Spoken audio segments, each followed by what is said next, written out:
We had the idea that there were two sides in this war, that there was the government side and the American side.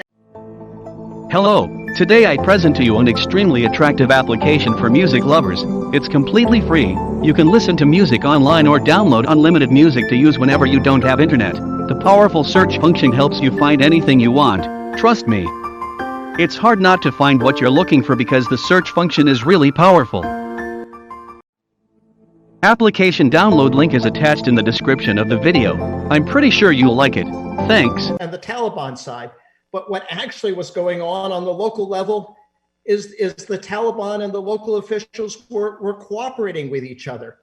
I think the proper way to describe this is that the Biden administration implemented the Trump surrender agreement that was signed in 2020. And, we can debate who's most culpable. I don't think that's a particularly productive thing. If we want to know where it went wrong, I would say maybe around the beginning of 2002. When we intervened initially, we intervened in favor of a local party, the Northern Alliance, to accomplish that local party's objective, which was to defeat the Taliban and retake Kabul and the rest of Afghanistan. The US and NATO did almost everything wrong. But the main responsibility rests with the military commanders who said they were conducting a counterinsurgency in Afghanistan and who said that as essential part of counterinsurgency doctrine is that you have a local partner.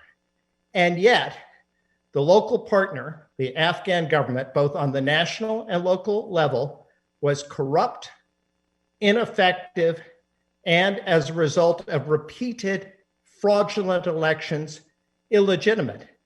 The military commanders knew full well that they didn't have a local partner, but they persuaded themselves that they did, and they persuaded the political leadership in the United States and in the NATO countries that they did, and that this strategy was working when in fact it wasn't working.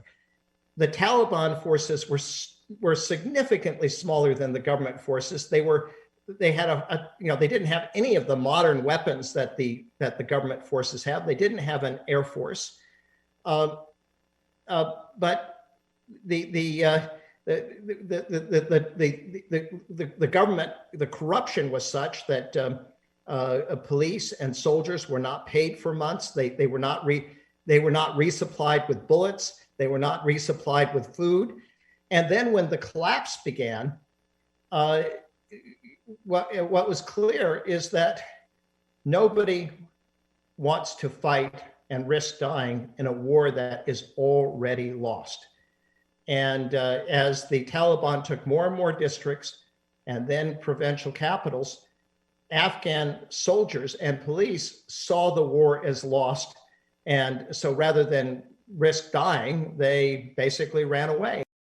Certainly, it is a colossal failure. And it is a humiliation. I mean, it's a complete failure of a military political strategy of 20 years duration. But that doesn't mean that it's going to affect in a significant way America's standing in the world. The same predictions were made about South Vietnam. If we abandon South Vietnam, nobody will rely on us. We won't be a superpower anymore.